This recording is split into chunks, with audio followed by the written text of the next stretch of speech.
EF Yasar YouTube channel இணையதள YouTube வழியாக நமதூர் நிகழ்ச்சிகளை உங்கள் மொபைல் போனில் கண்டுகளிக்க உடனே இஎஃப் யாசர் யூடியூப் சேனலை லைக் செய்து சப்ஸ்கிரைப் செய்து கொள்ளுங்கள். நமதூர் நிகழ்ச்சிகளை உடனுக்குடன் கண்டு களியுங்கள். முடிந்தால் மற்றவர்களுக்கு ஷேர் செய்யுங்கள். அஸ்ஸலாமு அலைக்கும் வரஹ்மத்துல்லாஹி தஆலா பரகாத்துஹு. நஹ்மதுஹு வ நுஸல்லி அலா ரசூலிஹில் கரீம். அம்மா பஅத்.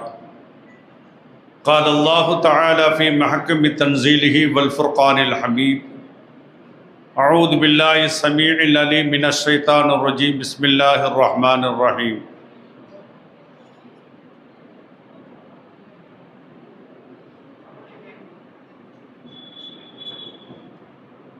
هل يستوي الذين يعلمون والذين لا يعلمون. صدق الله العظيم. قال النبي صلى الله عليه وسلم العلماء ورثة الأنبياء أو كما قال صلى الله عليه وسلم.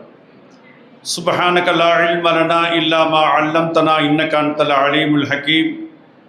رب اشرح لي صدري ويسر لي أمري واحلل عقدة من لساني يفقهوا قولي. விரிந்த வானம், பரந்த பூமி, உயர் அறிய முடியாத மலைகள், மரங்கள், அதன் தருகின்ற பூஞ்சோலைகள், மண்ணிலே மனிதன், விண்ணிலே ஒளிதரக்கூடிய சூரியன், சந்திரன், நட்சத்திரங்கள், அவற்றுக்கும் மேலானவை, மறைவானவை, அருஷு, குருஷு, லௌஹு, கலம் அனைத்தையும் படைத்து பரிபாலிக்கின்ற ஏக வல்லவனாகிய ஹக் சுப்ஹானஹு வ தஆலாவுக்கு எல்லா புகழும் உண்டாவதாக. சத்திய சீலர், சன்மார்க்க போதகர், இரு உலக தலைவர் எம்பெருமானார் முஹம்மதுர் ரசூலுல்லாஹி ஸல்லல்லாஹு அலைஹி வஸல்லம் அவர்கள் மீதும், அன்னாரின் அடிச்சுவற்றை பின்பற்றிய உத்தம சஹாபாக்கள், தாபிஈன்கள், தபா தாபீன்கள், இமாம்கள், அக்தாபுகள், நல்லவர்கள் நம் அனைவர் மீதும் ஸலவாத் என்னும் கருணையும் சலாம் என்னும் ஈடேற்றமும் என்றென்றும் உண்டாவதாக. கண்ணியத்திற்கும் சங்கைக்கும் நிறைந்த இந்த சிறப்பான மஜ்லிஸில் தகுதிமிக்க தலைமையேற்று நடாத்தி தருகின்ற புதுக்கோட்டை அரசு காசி மௌலானா மௌல்வி அல்ஹாஜ் சதகத்துல்லா பாக்கவி ஹசரத் அவர்களே, வந்திருக்கக்கூடிய உலமா பெருமக்களே, ஹபீப் நகர் பள்ளியின் நிர்வாகிகளே, தாய்மார்களே, நாமெல்லாம் எந்த கதாநாயகருக்காக கூடியிருக்கின்றோமோ அப்படிப்பட்ட பாசத்திற்குரிய மௌலானா மௌல்வி அல்ஹாஃபில் அல்ஹாஜ் அப்துல் காதர் ஜைலானி ஃபைசி ஹசரத் அவர்களே, அவர்கள் பெற்றெடுத்த குழந்தைகளே, வந்திருக்கக்கூடிய பெரியார்களே, தாய்மார்களே, அல்லாஹ்வுடைய மாபெரும் கிருபையினால் நாம் எல்லாம் ஒரு ஆலிமை கண்டிப்படுத்தக்கூடிய வகையில் பாராட்டு விழாவை அமைத்திருக்கின்றோம். அல்ஹம்துலில்லாஹ். பெருமானார் ஸல்லல்லாஹு அலைஹி வஸல்லம் சொல்லுவார்கள், அல் உலமாஉ வரஸத்துல் அன்பியா. ஆலிம்கள் நபிமார்களின் வாரிசு என்று சொன்னார்கள் பெருமானார் ஸல்லல்லாஹு அலைஹி வஸல்லம். நபிமார்களுடைய வாரிஸ் யார்? உலமாக்கள். மன் அக்ரமல் உலமா, யார் ஆலிமை கண்ணியப்படுத்துகின்றார்களோ, யார் சொன்னது? இரு உலக தலைவர் பெருமானார் ஸல்லல்லாஹு அலைஹி வஸல்லம் சொல்கின்றார்கள், மன் அக்ரமல் உலமா, யார் ஒரு ஆலிமை கண்ணியப்படுத்துகின்றார்களோ, ஃபக்கது அக்ரமனி, என்னை அவர் கண்ணியப்படுத்தியவர். வமன் அக்ரமனி, என்னை யார் கண்ணியப்படுத்துகின்றார்களோ, ஃபக்கது அக்ரமஹுல்லாஹ், அல்லாஹ்வே கண்ணியப்படுத்தியவர். அவருக்கு சொர்க்கம் வாஜிப் என்று சொன்னார்கள் ஸல்லல்லாஹு அலைஹி வஸல்லம். அந்த அடிப்படையில் 40 ஆண்டுகளுக்கு மேல் ஒரு பள்ளியில் இமாமத் செய்வது என்பது பாராட்டக்கூடியது. இந்த காலகட்டத்திலெல்லாம் ஒரு 10 வருஷம் இமாமத் செய்துட்டோம்னா மக்களுக்கு ஒரு சலிப்பு தட்டு. கராத்தை கேட்டு கேட்டு கஷ்டமாக இருக்குது, பயானை கேட்டு கேட்டு கஷ்டமாக இருக்குது. அவர் எவ்வளோ பெரிய பேச்சாளராக இருந்தாலும் சரி, ஹஜரத்தை மாத்தலாமேங்கிற ஒரு ஞாபகம் தான் வரும். எங்கள் பாபா சொல்லுவாங்க, பெரிய பள்ளியில் 40 வருஷம் இமாமாக பணியாற்றினார்கள். அதற்கு முன்னால் அவர்கள் வடக்கு பள்ளியில் 10 ஆண்டுகள் இமாமாக பணியாற்றினார்கள். அதற்கு முன்னால் சின்னதாராவத்தில் 3 ஆண்டுகள். சின்னதாராவத்தில் போய் 2 வருஷம் ஆச்சான். அப்போ பாபாவுடைய ரூம் இருக்கும், பக்கத்தில் பீஷாப் கொட்டுற. அந்த காலத்தில் டேலாப் கட்டி பிடிப்பாங்க. மோதினாருக்கு வேலையே டேலாப் போடுற வேலை தான். அன்று எந்த அளவுக்கு தன்னை பேணுதலாக வைத்திருந்தார் என்று சொன்னால், சிறுநீரை கழித்து டேலாவை பிடித்து அவர்கள் ஒரு சொட்டு கூட ஆடையில் பட்டுவிடாமல், உடலில் பட்டுவிடாமல் இருக்க வேண்டும் என்ற கவனத்தோடு வாழ்ந்த பெரியவர்கள். இன்னைக்கெல்லாம் மறைஞ்சிருச்சு. நின்றுக்கிட்டும் உட்கார்ந்துக்கிட்டும், அது ஒரு சொட்டு வேட்டியில் விழுந்தாலும் சரி, ஆடையில் விழுந்தாலும் சரி, அந்த தொழுகை சரியா ஏற்றுக்கொண்டாலும் சரி ஏற்றுக்கொள்ளாலும் சரி, காரியத்தை முடிச்சா போதுன்னு ஓடுறோம். அப்ப ஒருத்தர் சொல்றாரு, பாவ சொன்னாங்க, என்னப்பா இந்த அஜரத்து 2 வருஷம் ஆச்சப்பா. ஒரு டேலா கட்டி முடிச்சுட்டு ஒலாவிட்டு இருந்தாராம். ஒன்றுத்தர் வந்தார், அவர்கிட்ட கேட்டாராம், இந்த அஜரத்து 2 வருஷம் ஆகுது, எல்லாம் கிணத்துல கல்ல போட்ட மாதிரி பேசாம இருக்கீங்களப்பா. அந்த சின்னதாராவத்தில் 6 மாசத்துல 1 வருஷத்துக்கு மேல ஒரு இமாம் இருக்க முடியாது. அப்பா வந்தவர் சொன்னாராம், ஏன் அஜரத் நல்லா தானே இருக்காங்க, நல்ல அழகான கிராத்து, நல்ல பயானு, உங்களுக்கு என்ன எரிச்ச வருது அப்படின்னு கேட்டாராம். டேலா பிடிச்சவர் கோபப்பட்டு டேலாவை தூக்கி போட்டு இதே பொழப்பட உங்களுக்கு போயிட்டார். எதற்கு நான் சொல்கிறேன் சொன்னால், ஒரு ஆலிம் இமாமத்தில் 10 ஆண்டுகள் இருப்பது பெரிய ஒரு காரியம். 40 ஆண்டுகள் அதற்கு இருந்திருக்கின்றார்கள் சொன்னால் பெரிய ஒரு பாக்கியம், அல்லாஹ் கொடுத்த ஒரு சிறப்பு. இமாம் இல்லாம எந்த காரியம் நடக்குங்களா? அல்லாஹு அக்பர் என்று தக்பீர் கட்டினால் தான் நாம் தக்பீர் கட்டுவோம். அவர் ருக்கு போனால் ருக்கு போகிறோம், சுஜு போனால் சுஜு போகிறோம், அத்தையாத்தில் உட்காந்து அத்தையாத்தில் உட்காடுறோம். இந்த இமாம் ஒவ்வொரு தொழுகையுடைய சட்டத்திட்டங்களை பேணி சொல்கிறாங்க. இன்னைக்கெல்லாம் தொழுகையில் இந்த இமாமை பின்பற்றி கிபிலாவை முன்னோக்கி மக்ரிபுடைய 3 ரக்காத் அல்லாஹ்வுக்காக தொழுகிறேன், அல்லாஹு அக்பர் தக்பீர் கட்டும் பொழுது நாமளும் தக்பீர் கட்டுறோம். தக்பீர் கட்டுமா இல்லைங்களா? அடுத்தபடியாக அவர் கிராத்தல ஓதிட்டு ருக்கு போகும்பொழுது அல்லாஹ் அக்பர் போறார். பிறகு சமி அல்லாஹு லிமன் ஹமீதா எழுந்திருக்கிறார், மீண்டும் அல்லாஹ் அக்பர் போறார், மீண்டும் அல்லாஹ் அக்பர் எழுந்திருக்கிறார், மீண்டும் அல்லாஹ் அக்பர் போறார், மீண்டும் அல்லாஹ்வுக்கு மேலே எந்திரிக்கிறார். 2 ரக்காத்தில் ஒருவர் தொழுதால் எத்தனை முறை அவர் அல்லாஹ் அக்பர் சொல்றார் சொல்லுங்க?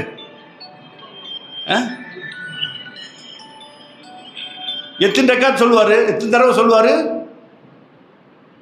11 முறை சொல்லுவார். எத்தனை முறை? 11 முறை. 3 ரக்காத்தா இருந்தால் 17 முறை சொல்லுவார். 4 ரக்காத்தா இருந்தால் 21 முறை சொல்லுவார். இந்த அல்லாஹு அக்பர் என்று சொல்லுவது இருக்கின்றதே, இது ஃபரலா, வாஜிபா, சுன்னத்தா, முஸ்தஹப்பா? சொல்லுங்க. இது வரைக்கும் நம்ம தொழுகிறோம்ல, யாராவது தெரிஞ்சிருக்கிறோமா? உலமாக்கள் சொல்லக்கூடிய வார்த்தை இந்த காலை வாங்கி இந்த காலை விட்டுறோம். சொல்லுங்களே, தொழுதுகிட்டே இருக்கிறோம், 50 வருஷம் தொழுகிறோம், 60 வருஷம் தொழுகிறோம். இந்த அல்லாஹ் அக்பர் என்று சொல்வது என்ன? ஃபரலா, சுன்னத்தா, வாஜிபா, முஸ்தஹப்பா, நஃபிலா? தெரியல.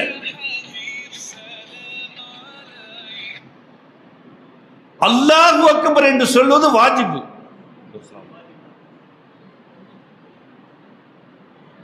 ஆமாம்மா, கொண்டு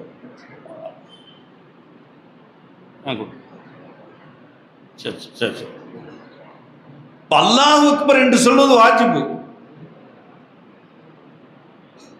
சனா ஓதுறோம், சுபஹானக அல்லாஹும்ம வ பிஹம்திக வ தபாரக அஸ்முக.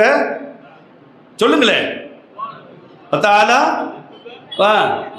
வலா இலாஹ இருக்கு. இது என்ன? ஃபரலா, சுன்னத்து. இது என்னதான் தெரிகிறோம். முஜத்தித் அல்ஃபசானி ரஹ்மத்துல்லாஹி தஆலா சொன்னார்கள், அடியான் 60 ஆண்டுகள் தொழுகுவான், அப்படி தொழுகை ஏற்றுக்கொள்ளப்படாது. காரணம் என்ன? ருக்கு சரியாக இருந்தால் சுஜு சரியாக இருக்காது, சுஜு சரியாக இருந்தால் ருக்கு சரியாக இருக்காது. நம்ம எல்லாம் ஒரு சூரத்தான்.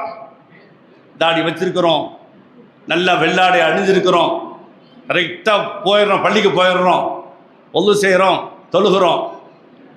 இது என்ன ஃபரதா வாஜிபா தெரியுமா? தெரியாது. இந்த தொழுகை மக்பூல் ஆகுமா? மக்பூல் ஆகாதா? ரப்புக்கா தெரியும். அப்ப இதை உலமாக்கள் உங்களுக்கு சொல்லி காட்டுகின்றார் அல்லவா? ஏன் நாம் இருக்கவில்லை, மனதில் வைக்கவில்லை, ஏன் தெரிந்து கொள்ளவில்லை?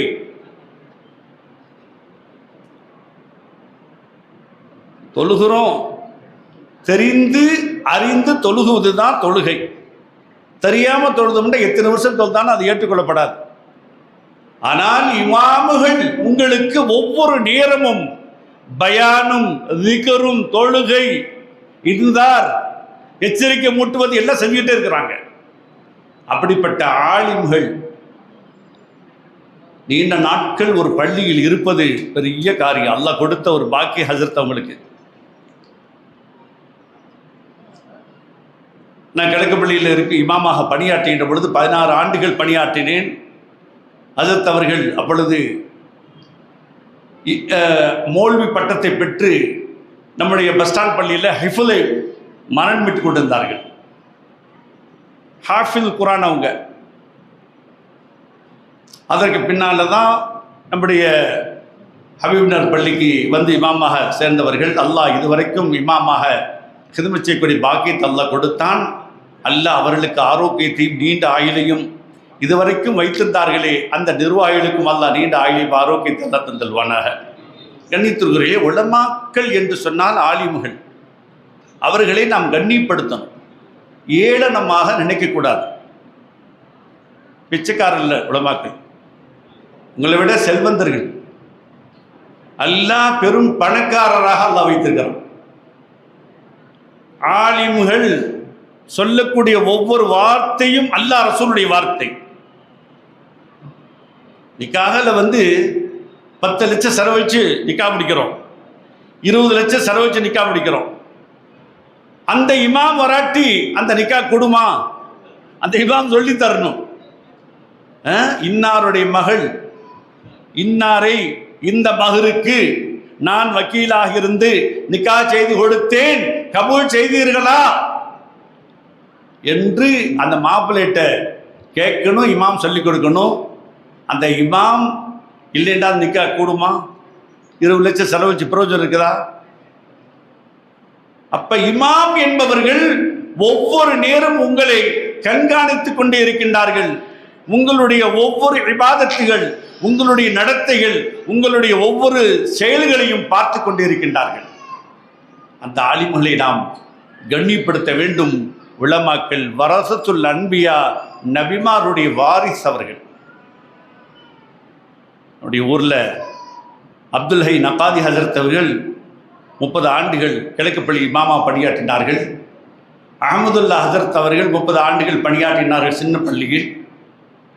எங்களுடைய உஸ்தாதினா பாபாலவை அப்துல் ஜப்பார் ஹசரத் அவர்கள் 30 ஆண்டுகள் தெற்குப்பள்ளி இமாமா பணியாற்றினார்கள். எங்களுடைய பாபா அவர்கள் 40 ஆண்டுகளாக பெரிய பள்ளியில் இமாமா பணியாற்றினார்கள். எங்களுடைய சகோதரர் முகமது ஹபீபுல்லா பாக்கவி ஹசரத் அவர்கள் 38 ஆண்டுகள் தெற்குப்பள்ளியில் இமாமா பணியாற்றினார்கள். இப்படி நீண்ட காலங்கள் நம்முடைய ஊரில் இமாமத்தில் இருந்த பெரும் பெரும் ஆலிம்கள் எல்லாம் இன்னும் மறைந்து விட்டார்கள். எங்கே போயிட்டாங்க? மாமூலை கண்ணியப்படுத்தணுங்க. நான் பாபால அப்துல்லா ஜப்பார் ஹசரத் தான் குரான் ஓதனேன். அந்த குரான் ஓதிட்டு நான் எங்கே போகிறேன்? சேலத்தில் அப்துல் ஷுக்கூர் ஹசரத் இருந்தாங்க, எங்கள் பாபா அனுப்புகிறாங்க ஓதுறதுக்காக வேண்டி. அப்போல்லாம் நம்ம முபாரக் ஹாஜியா இருக்காங்களே, அவங்க கைத்து கடை வச்சுருந்தாங்க. அங்கே அவங்க தகப்பனார் ஹயாத்தா இருந்தாங்க, அண்ணனும் சிறு வயசு. அப்போ லீவில் பார்க்குறேன் ஜப்பார் ஹசரத்தை. ஹசரத் என்ன செய்கிறாங்க, ஒரு கை கால் விளங்காமல் படுத்திருக்காங்க. அப்போ கேட்டேன், ஹசரத் இந்த உடல்நிலை சரியில்லாமல் போச்சுன்னு கேள்விப்பட்டேனே. ஆமாத்தா உடல்நிலை சரியில்லாமல் போயிடுச்சு. அம்மா எங்கேன்னு கேட்டேன். அம்மா வீட்டு வேலைக்கு போயிருக்கிறாங்க, வீட்டு வேலையை பார்த்துட்டு எனக்கு சாப்பாடு வாங்கிட்டு வருவாங்கன்னு சொன்னேன். இத்தனை ஆண்டுகள் இமாமத் பணியில் இருந்தீர்கள், நிர்வாகம் உங்களுக்கு ஒன்றும் செய்யவில்லையா என்று கேட்டேன். ஒன்றும் செய்யலப்பா, அல்லா தான் இது கூலி தரணுன்ட்டாங்க. இப்படியும் தாங்க நடந்துச்சு. ஒவ்வொரு இமாமுடைய நிலைமை இந்த கதி தான். எத்தனை ஆண்டுகள் இருந்தாலும் சரி, வெளியூர்களில் ஒருவர் இமாம் 20 ஆண்டுகள் 25 ஆண்டுகள் இருந்தால் நான் பணத்தை கேட்கல, நம்ம எப்படி நடந்துக்கணுங்கிற கேட்க சொல்றேன். திருப்பூர்ல ஒரு ஆலிம் இருந்தாரு, 20 ஆண்டுகள் இருந்தாரு. அவர்களுக்கு 40 லட்சம் அன்பளிப்பு கொடுத்து கௌரவித்து அனுப்பிச்சாங்க. பணத்தை நோக்கமா நான் பேசல, கண்ணிப்படுத்தணும். பணம் கொடுக்கறதில்ல, அன்பால் பாசத்தால் அவங்க மேல எந்த ஒரு குறையும் நாம சொல்லிடக்கூடாது, புரிஞ்சுங்களா? அதனால வார்த்தைகள் மட்டும் எந்த நேரத்திலும் விட்டுறக்கூடாது. யார மேலையுமே, ஆலிம்களும் மேம்பட்ட சாதாரண ஒரு மனுஷர் கூட, ஒரு நண்பர் இருக்கிறாரு, ஒரு நண்பர்கிட்ட ஒரு தவறு கண்டோம் அப்படின்னா அந்த தவறை நாம வெளிப்படுத்தக்கூடாது. அல்லாஹ் தத்த குர்ஆன்ல சொல்றான், வலா யகதப் பஅதுக்கும் பஅலா அய்யுஹிப்பு அஹதுக்கும் அய்யகுல் லஹம் அஹீஹி மைத்தா. அடுத்தவருடைய குறை நீ ஆராய வேண்டாம். அப்படி ஆராய்ந்தால் ஒரு மையத்துடைய கரியை நீ சாப்பிடுவதை போன்று. நீ சாப்பிடுவியா? ஃபகரீத்துமுஹு, வெறுப்பாய் அல்லவா? ஒரு சின்ன ஒரு நிகழ்வு சொல்லி முடிச்சறேன். உலமாக்கள் பேச இருக்கின்றார்கள். இமாம் மாலிக் ரஹ்மத்துல்லாஹி தஆலா, நம்முடைய இமாம் எத்தனை பேருங்க? 4 பேர். இமாம் அபூ ஹனீஃபா, இமாம் ஷாஃபி, இமாம் மாலிக், இமாம் அஹ்மது இப்னு ஹம்பல் ரஹ்மத்துல்லாஹ். இமாம் அஹ்மது இப்னு ஹம்பல் ரஹ்மத்துல்லாஹ் இருக்காங்களே, அல்லாஹ்வை இத்தனை தடவை பார்த்துருக்காங்க. 3 தடவை அல்லாஹ் பார்த்துருக்காங்க. இவ்வளவு பெரிய பாக்கியம் அவங்களுக்கு. இமாம் மாலிக் ரஹ்மத்துல்லாஹ் மதீனாவில் தான் இருந்தாங்க, மதீனாவில் தான் வஃபாத் ஆயிருக்கிறாங்க. அவங்களுடைய அடக்கு ஸ்தலம் ஜன்னத்துல் பக்கீல இருக்குது. இமாம் மாலிக் ரஹ்மத்துல்லாஹ் வாழக்கூடிய காலத்தில் ஒரு பெண்மணி இறந்துட்டாங்க. அந்த பெண்மணி யார் குளிப்பாட்டுவா? பெண்கள் தான் குளிப்பாட்டுவாங்க. ஒரு பெண் குளிப்பாட்டுறாங்க. குளிப்பாட்டும் பொழுது எந்த பெண் குளிப்பாட்டினாலோ அந்த பெண்ணுடைய கை அந்த ஜனாசாவோட ஒட்டிக்கிச்சு, எடுக்க முடியல. வெளியில மக்கள்லாம் நேரமாக்கிட்டே இருக்குது. ஏமா சீக்கிரம் குளிப்பாட்டி அனுப்புங்க, ஏன் இவ்வளவு நேரம் ஆச்சு? சொன்னாங்க, அந்த பெண்ணுடைய கை ஜனாசாவோட ஒட்டிக்கிச்சு. அப்போ உலமாக்கிட்ட போய் கேட்டாங்க. ஆலிம்கள் சொன்னாங்க, அந்த கையை வெட்டுங்கண்டாங்க. ஜனாசா குளிப்பாட்டினாலே அந்த பெண்ணுடைய கையை வெட்டுங்க. அவங்க உறவுகள்லாம் ஒத்துக்கல, அதை வெட்டக்கூடாது. இப்போ ஜனாசாவுடைய உடம்பு அப்படியே அருங்க, அந்த ஜனாசாவுடைய உறவுகள்லாம் அறுக்கூடாதுன்னு மறுக்கிறாங்க. சரி, இமாம் மாலிக்கிட்ட போய் இந்த சட்டத்தை கேட்கலான்னு மதீனாவுக்கு வந்தாங்க. இமாம் மாலிக் ரஹ்மத்துல்லாஹ் கேட்டாங்க. இமாம் மாலிக் ரஹ்மத்துல்லாஹ் சொன்னாங்க, நானே வர்றேன் அங்கே அப்படின்னு. அவங்களே வந்தாங்க. வந்து திரைக்கு பின்னால் எந்த பெண் ஜனாசாவை குளிப்பாட்டினாலோ அந்த பெண் கேட்டாங்க, அம்மா இந்த ஜனாசாவாக படுத்தக்கூடிய இந்த பெண் இருக்காளே, இந்த பெண்ணை பற்றி நீ ஹயாத்தா இருக்கும் பொழுது ஏதாவது குறை பேசினாயா என்று கேட்டாங்க. அந்த பெண் அமைதியா இருந்துச்சு. சொல்லுமா, வெக்கப்படாத சொல்லு. ஆமாம்மா, ஒரு தடவை பேசினேன். என்ன பேசினேன்? இந்த பெண்ணு தண்ணி எடுக்க போகும், இந்த பைப்பு இங்கே இருந்துச்சு இந்த வீட்டு பக்கத்தில், இந்த இடத்துல தான் இந்த பெண் எப்போ பார்த்தாலும் தண்ணி எடுக்கிறா. இந்த வீட்டுக்காரருக்கும் இந்த பெண்ணுக்கும் ஏதோ ஒரு சம்பந்தம், கனெக்ஷன் இருக்குதான்னு சொல்லி நான் பேசி எல்லாத்தையும் சொன்னேன். நீ கண்ணால் பார்த்தியா? பார்க்கல. அப்புறம் பேசினேன். அப்ப இப்படி ஒரு விஷயத்தை பார்க்காமல் ஒருவரை பற்றி அவதூறாக பேசினால் அல்லாஹ்வுடைய தீர்ப்பு என்ன? 100 கசையடி கொடுக்க வேண்டும் என்று அல்லாஹ் குர்ஆன் சொல்கின்றது. அப்ப 100 கசையடி கொடுக்க சொன்னாங்க. 99 கசையடி கொடுத்தார்கள், கை வரவில்லை. 100வது அடி அடித்தவுடன் கை தானாக வந்துவிட்டது. இந்த நாடு முஸ்லிம்கள் ஆட்சி செய்யக்கூடிய நாடு அல்ல. ஆனால் இந்த அரசாங்கத்தில், இந்த நாட்டில் ஒரு வார்த்தை நம்ம பேசிட்டு ஒருவர் பத்தி பேசிட்டோம்டா, இந்த உலகத்தில் தண்டனை கொடுக்கப்படாமல் விட்டுவிட்டால் நாளை கியாமத்தில் கோடான கோடி மக்களுக்கு மத்தியில் அல்லாஹ் தஆலா கொடுப்பான். ஹதீஸ்ல வருது. அல்லாஹ் நம்மை பாதுகாக்க வேண்டும். நம்முடைய நாவியை நாம் பாதுகாக்க வேண்டும். யாரை பற்றி குறை பேசுகிறாதீங்க. நாவை பாதுகாப்பதற்குத்தான் ஸல்லல்லாஹு அலைஹி வஸல்லம் சொன்னாங்க. உன்னுடைய நாவையும் உன்னுடைய மர்மஸ்தானத்தை யார் பாதுகாக்கின்றார்களோ அவர்கள் சொர்க்கத்துக்குரியவர்கள் என்று சொன்னார்கள் ஸல்லல்லாஹு அலைஹி வஸல்லம். கண்டித்துக்குரியவிலே சிறப்பான மஜ்லிஸ் நாம் அமர்ந்திருக்கின்றோம். எங்களுடைய பாசத்திற்குரிய அப்துல் காதர் ஜெயிலானி ஃபைசி ஹசரத் அவர்கள் எங்களுடைய பாபாவோடு நெருக்கமாக உள்ளவர்கள், எங்களோடு இருப்பார்கள். இன்முகத்தோடு உங்களிடத்தில் பழகினார்கள். 40 ஆண்டுகளாக அவர்கள் பணி செய்தார்கள். அந்தவர்களுக்கு அல்லாஹ் நீண்ட ஆயுளையும் ஆரோக்கியத்தையும் அவருடைய ஹிதுமத்தை அல்லாஹ் மக்பூலாக்கி பணாக அவர்கள் செய்த பள்ளியில் நிர்வகித்த நிர்வாகிகளுக்கும் அல்லாஹ் நீண்ட ஆயுளை தந்தல்வானாக. அந்த பிள்ளைகள் எல்லாம் தான் பெற்றெடுத்த தகப்பனுக்கு எவ்வளவு பெரிய கண்ணியம், சரியான பிள்ளைகள். எந்த தகப்பனுக்கு இங்க பாராட்டு விழா வைக்கிறாங்க? எந்த தகப்பனுக்கு? இந்த ஆளுக்கு வேலையில் கிளம்பி ஆகிட்டோம், வேலை பார்த்துட்டு போகணும்னு திட்டுவாங்க. ஆனா அந்த தகப்பன் தான் உருவாக்கினது. ஆனால் அந்த இல்முடைய மக்கள் இன்னைக்கு தான் பெற்றெடுத்த தகப்பனுக்கு பாராட்டு விழா என்று சொன்னால் அந்த குழந்தைகள் அல்லாஹு தாலா உயர்வான குழந்தைகள் அல்லாஹ் வைப்பானாக. வந்திருக்கூடிய அத்தனை மக்களையும் அல்லாஹ் நீண்ட ஆயுளோடு அல்லாஹ் சிறப்போடு வாழ வைப்பானாக.